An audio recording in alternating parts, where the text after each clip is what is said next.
What's good, everybody? JV Lewis 77 back with another reaction video. Like and subscribe to my channel. Get those subscriptions up. Leave a comment.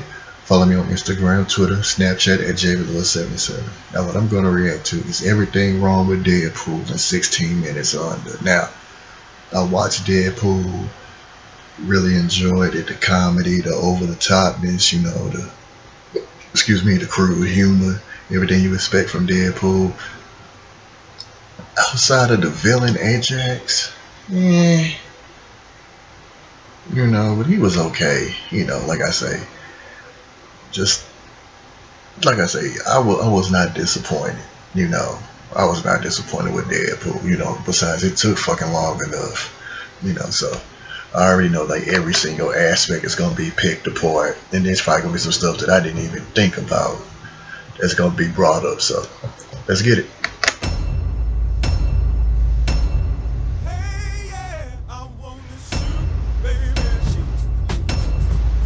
Hey guys, if you're not going to consider any movie you make away from Disney a part of the Marvel Cinematic Universe, you could at least spare us the 12-second comic book flippy logo for once. This credit plays a lot differently in hindsight after Tim Miller was either fired or encouraged to quit the sequel. Ryan Reynolds tries to claim a crown that clearly would first belong to me, Kevin James, Al Sharpton, Dax Shepard, Norm Macdonald, and at least one famous YouTube prank channel personality. Get in line, dude. Movie acknowledges the existence of Ryan Reynolds in this world, so how come Wade Wilson doesn't constantly get barraged by autograph hounds and paparazzi when he is so clearly Ryan Reynolds? It's amazing any movie can be released in 2016 and feature only one moody teen. Flat out incredible. This movie finally calls out the Stan Lee cameos, and yet still features a gratuitous Stan Lee cameo. This is funny because it feels like Deadpool got one over on the studio execs, but the truth is the studio execs 100% definitely saw and signed off on this joke, which only makes their everyday ass-hattery all the more infuriating since they know about it. Not once during this entire movie does Deadpool comment on or complain about the weird mask nipple that forms at the back of his head when he wears this thing. But I will. No, my slender brown friend. That's kinda racist. What does Miss Mama June taste like? Like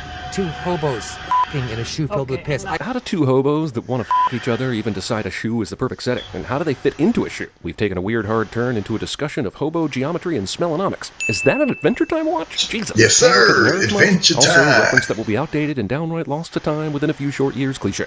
Okay, this is disfigurement for sure, but it's not like no one could ever love him level disfigurement. It's not like he's Eric Stoltz in Mask. The movie, strange as it is to say out loud, doesn't go far enough in uglying up Wade Wilson. The director said, let's have your Rocky Dennis. It'll make CinemaSins think you're even more of an asshole. I forgot my ammo bag. Did you? Or did the movie make you forget in order to conform to budget? Hey, don't hate the messenger. I love this movie, but this is only the first of a couple major action scenes affected by the film's budget. $27.50. I never carry a wallet while I'm working. Stiffing a cabbie. Deadpool waits patiently for the convoy of bad guys to show up, but how did he know they'd even take this route, or which vehicles to look for? Whose balls did I have to fondle to get my very own movie? It does rhyme with Pulverine. Yeah, but last I checked, Wolverine didn't have that much clout at Fox. He's a VP of production in name only. He's got a nice pair of smooth criminals down under. Making me mentally picture Hugh Jackman's presumably shaved testicles. Oh, I'm not. Bad guys to kill. Bad guys decide to go with the black SUVs, complete with bad guy motorcycles for easy bad guy identification. Deadpool leaves his Walkman and his cassette copy of Shoop, both of which must be hard to come by in 2016, on the guardrail above as he dives down for revenge. I could kill my own men, but who cares? I might get Deadpool too. I see the director learned a thing or two at the Michael Bay Zack Snyder Symposium for the construction of this scene. Did I leave the stove on? This is hilarious, but he's clearly moving at full speed to say this line, even though the entire everything around him is in slow motion. Also, Deadpool tells hacky "did I leave the stove on" joke in the middle of this action scene. And oh yeah, I almost forgot, this scene does not contain a lap dance. Not one of these trailing cars goes around this wrecked SUV and continues about their day, which every American knows at least one of these fuckers would do. Doo-dee-doo, not my problem, I didn't see a thing. Vroom. Yes, sir. Gridlock has kept police from the scene. Movie suggests cops in this town don't have helicopters and take 20 minutes to get through basic gridlock, and movie is tripping balls. This movie will make a joke about this later, about how they couldn't afford any more X-Men to be at the mansion, but they've hired some extras to Definitely pretend caught like that. this mansion is full. Also, is Colossus always in metal form? I knew he had the power to do this, but he decides to be this way even when he's eating cereal? Okay, remember, gridlock is what's keeping police from arriving on the scene, even though there is nothing on the other side of the crashed SUV. There is literally all the room in the world over there for cops to be approaching the scene. Yeah, it's a one-way road, but even cops break that rule when is going down. This guy's got the right idea. He wore the brown pants. How can Deadpool see which guy he's pointing at from behind this car? I only have 12 bullets, so you're gonna have to share. Let's count them down. 3, 2, stupid! Worth it. Deadpool hilariously wastes 2/3 of his remaining bullets, and okay, fine, it's funny. But then he lucks out more than almost any movie character in history by having the last 3 henchmen line up perfectly of their own accord, so Deadpool's single remaining bullet could still wipe out the opposition. He didn't know they were going to do that. And yeah, sure, he's an unkillable, rehealing bastard who would have found some other way to kill the henchmen. That's not the point, damn it. The bullet wasting is the point. You can't act like that matters just by counting enjoy it down the to spell and then moment. cheat Just in the end. enjoy This is it. cool, That was but beautiful. Cool. How the ever-loving does this guy think Deadpool is behind the car right now? How did he miss the gunfight between the motorcycle guy and him? Here, our hero uses the 1990s gangster flick method of turning his gun to the side, which everyone knows is bullshit and makes it harder to hit your target. Also, oh look, a bullet can't penetrate 3 skulls in one shot, only 2.5, giving Deadpool another non-Francis person to have to take out. You're probably thinking, my boyfriend said this was a superhero movie, but that guy in the red suit just turned that other guy into a f***ing kebab. No, actually, I didn't bring my boyfriend to this feature pool. Your narration is narrow to the point that maybe only 1% of the entire audience actually even came close to thinking what you just said. And who placed the call? I did. How did this guy at his apartment not see Wade anywhere while he was here? Did he just get home? If so, it's kind of lucky he didn't need to use the bathroom, huh? Jeremy, is it? I'm not here for him. I'm here for you. Movie named Stalker Pizza Shame character after me, and I'm equal parts honored and insulted. Also, ignoring the fact that Wade was able to figure out that Jeremy would be the one delivering this pizza, this is an insane way to confront it. I mean, why not find out where he lives, or track him down outside the pizza parlor? Instead, he orders a pizza at another guy's apartment, I guess for the comedic value? I'm living to 102 and then dying, like the city of Detroit. Huh? What does that mean? Did Detroit live for 102 years and then die? Or is this just a cheap Detroit joke? I was molested. Detroit joke. Uncle. Uncles. They took turns. At some point, this movie got completely bass-ackwards on the definition of wrong comedy versus the definition of a couple steps too far. Hey, that's not how you skee-ball. And isn't there usually a window or something that prevents you from throwing the ball straight into a hole? I love what this movie is going for. I actually totally buy the love between these two. But the amount of sex shown and the length of time it goes on, totally unrealistic to any real relationship I've ever known in real life. This is movie love, where sex happens every 6 hours. It is an illusion. Only 15-year-olds believe in that shit. And who was this movie's target audience? Oh, wait. Deadpool takes out Francis like a bitch in the early scenes, but the big final climax thing will have you wondering why Francis is able to hold his own for a 10-minute fight with Deadpool. Colossus comes out of nowhere to stop Deadpool from bashing Ajax's face in. I don't know how he flew that plane anywhere near the highway or managed to walk down the street without making any noise until now, but it certainly gives Deadpool more time to flash back to tell his story. We both know that cancer is a show. I'm sorry, I don't get leaving your lover behind to try some experimental cancer treatment and spare her pain. I really don't. This feels like yet another movie where someone does something colossally selfish in some stupid attempt to protect someone they love from emotions, which is impossible, by the way. Yak off, Smirnoff, opening for the Spin Doctors at the Iowa State Fair. Show. Wow, after the Limp Bizkit joke and the Wham joke, all Wade needs to reference now is Nickelback, and the easy pop culture punchline Wheel of Destiny can be completed. Also, why are you slamming the Iowa State Fair? That is off the hook. I understand you've recently been diagnosed with terminal cancer. So what we do as a secret evil business is to keep tabs on former soldiers who now rough up stalkers for a living. They make the best guinea pigs. Pretty much. Nightmare. Dreamt I kidnapped his daughter. He made 3 of those movies. At some point you have to wonder if he's just a bad parent. Wade Wilson would be amazing at CinemaSins. Wade packs up and leaves in the middle of the night like he's the goddamn Baltimore Colts. What I also don't get is how freely and cluelessly Wade gives up all his rights as a human being to a group that then tortures him for months and maybe accidentally also gives him powers. I mean, this is the ultimate I didn't read the terms of service example, right? Wasn't talking to you. I was talking to them. Movie misses the opportunity to show a group of schoolchildren just out of the camera's view so that Deadpool's fourth wall breaking could remain a little cheekier than this. Hey. Zip it, Sinead. Hey, Deuce Fool. I hope you're watching. Ajax manages to escape completely in the short time it took for Negasonic Teenage Warhead and Deadpool to insult Sinead O'Connor and Douche. And the motorcycle Ajax crashed a minute ago still works, and he was able to rev it without Deadpool hearing it. Enough. Man, it's taking the cops forever to show up to the scene, isn't it? Let's go talk to the professor. McAvoy or Stewart? These timelines are confusing. No, seriously, it's weird when Deadpool makes jokes like this. It sort of undermines almost anyone's motivation for doing what they do in this movie when the main character is acknowledging it's a movie. It's also funny, so you can see the bind I'm in. Deadpool intentionally breaks all his hands and feet in fruitless attacks on Colossus, then saws off his hand to escape. My question is, what happens if he falls and splats on the street, instead of lucking out and falling into a moving garbage truck? Doesn't Colossus easily collect him and take him prisoner? During the entire time Wade cuts through his own arm, Colossus just sits there and watches it for some reason. Movie's torture sequences make Zero Dark 30 blush. Snag the dry cleaning tag off your lab coat. Where the was that tag so Wade, who is strapped to a hospital bed, could steal it so easily? Well, sew your pretty mouth shut.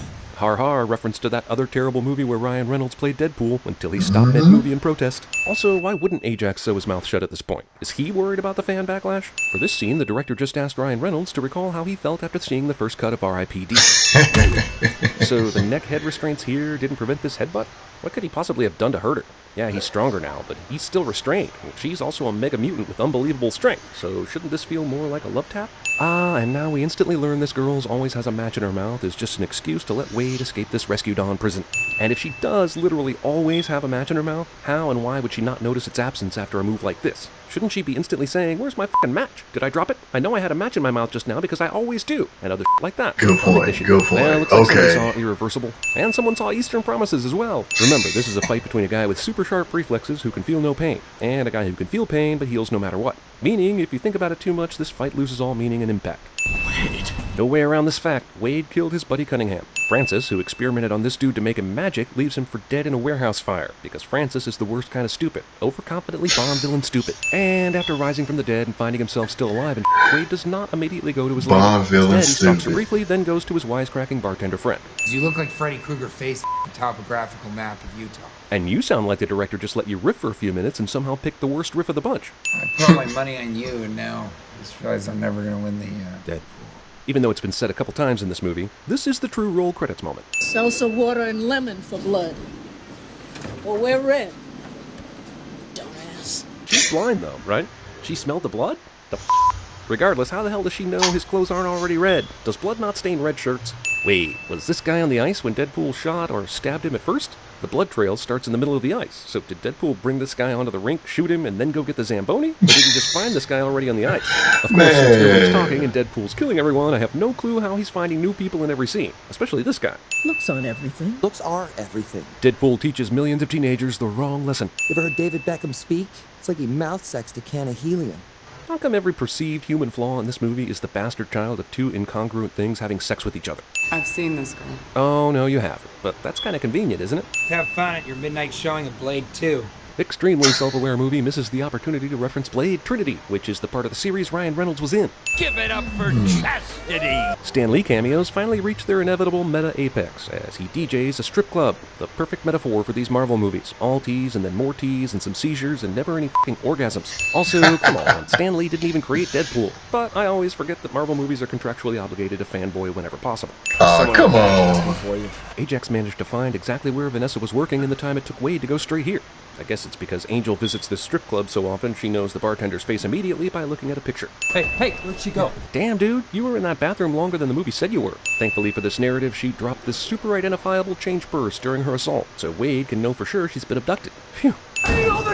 Hilarious, and it leads to a great montage, but it's all pointless considering the script on the next page calls for you to forget all these guns before getting out of the taxi. So basically, hilarious waste of everyone's time. It's a big house. It's funny that I only ever see two of you. It's almost like Yeah, the studio couldn't man. afford another X-Men. Strangely enough, though, they could afford another Independence Day. Also, these two X-Men were literally trying to arrest and detain Deadpool the last time we saw them. Now, because someone kidnapped his girl, so he says, they're his instant allies. Taxi driver picks up Deadpool for a second fare, despite the fact that he got stiffed by him last time. Let's not even get into the odds of him getting the same cab driver twice in a row. Also, these two X-Men took the fucking X-Men plane to go capture Deadpool earlier, but here they just ride in a taxi with Deadpool. Oh, man. Yep, for a second time in this movie, Deadpool has forgotten his bag of guns. Only this time, he actually made you watch while he gathered and assembled said guns. So Deadpool is a grade A dickhole. Hilariously, Francis deploys a first line of defense against Deadpool based on bullets. We only ever saw this chick while Wade was strapped to a torture table. Now she's going haywire on Colossus, who broke Deadpool's bones just by taking a punch.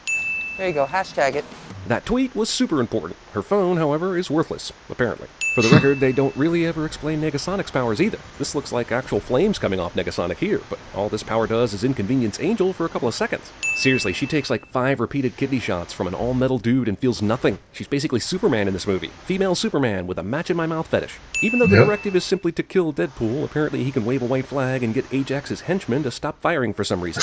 On the left. Colossus' weakness is that he's too much of a gentleman, even when the woman he's fighting is pure evil. I mean, I guess they needed to do something to make this a fight. Nah, not really. She's been hanging with him the entire time, so why is an exposed breast the method she needs to get back into this? Honestly, how is an air gut punch even possible on a dude made of metal? The physics of this fight between these two leaves a lot to be desired. Negasonic's aim was perfect enough to knock all three of these assholes out of commission without smashing Deadpool to bits. Because Francis loves parallels as much as Deadpool loves revenge, Deadpool's girlfriend is in the same air-sucking chamber Wade was tortured in. Let's forget that Francis probably needed an episode of Shipping Wars to even get this tank out here, but whatever. You grow back body parts now, Wade. How in the ever-loving did you hear that? Did Colossus call to tell you? Or Al, Deadpool's roommate? I'm left to wonder why Deadpool takes several minutes of climax to defeat a villain he utterly schooled and pinned earlier in the film in about 30 seconds. Yes, I asked this earlier, but I'm asking it again because it's blatantly unaddressed by the film. Answers? Fine. Fists. Yeah, but why? You both know what kind of powers you have, so what is a fistfight gonna do? Like most Canadians, Ryan Reynolds just can't help but have Biebermania. This probably should kill Vanessa, knowing the strength this guy has. Oh, there's Negasonic, apparently just now recovering from that blast that sent Deadpool up top several minutes ago, even though that was several minutes ago and she's done nothing since. How good-hearted is Colossus? He's saving even the chick he spent the last 10 minutes fighting. What a guy! Stupid, but kind. Over 8 full seconds of black screen. Oh wow, that glass chamber was somehow 100% indestructible, and Deadpool somehow knew about it, and she's okay and even Deadpool is not above the last-second villain is still alive attack bull. Me and you are headed to fix this butterface. Did you really think there was a cure for that? Gotta side with Francis here. How stupid does Wade have to be to believe anything told to him in a torture chamber? So maybe that's why he brought the People magazine, but that's still in the bag he didn't bring, remember? Also, how did he even see through those eye holes and his mask during all the fighting? It's a face I'd be happy to sit on. Bonus points to the movie for simultaneously grossing me out and turning me on. I shall call it the vomit boner. You're still here. Hey, remember when Ferris Bueller's Day Off did this? So we're spoofing old jokes from 1980s movies now?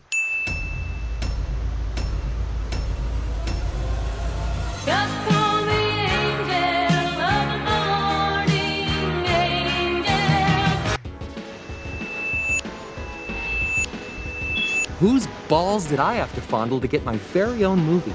I can't tell you, but it does rhyme with pulverine. Have you seen this man? Really? Rolling up the sleeves? You need to seriously ease up on the bedazzling. They're jeans, not a chandelier.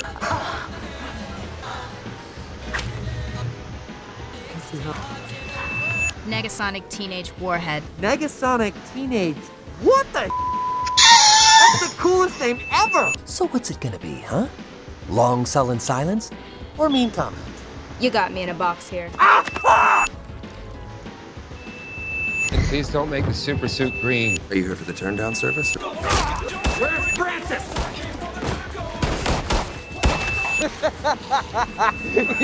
you're about to be killed by a Zamboni. It's just confusing. Is it sexist to hit you? Is it more sexist to not hit you? I mean, the line gets real blurry. Damn! Ding, ding. Fourth wall break inside a fourth wall break. That's like 16 walls. Don't act crazy. But is your hand really small? It's a big house. It's funny that I only ever see 2 of you. Finish f***ing her the f*** up! Language, please! I'm expecting Sam Jackson show up with an eye patch and a saucy little leather number. Go. Now everybody from the 313, put your mother hands up and follow me.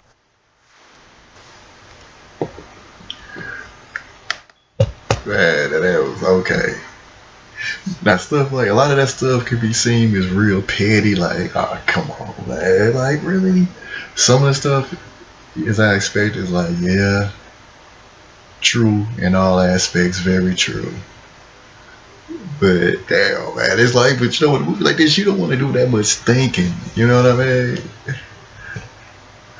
I like it, though. I like it, so let me know what y'all think. Subscribe to the channel, hit the like button. Any recommendations? JV Lewis 77. Y'all be safe out here. Catch y'all on the rebound. And I'll see y'all next video. Peace.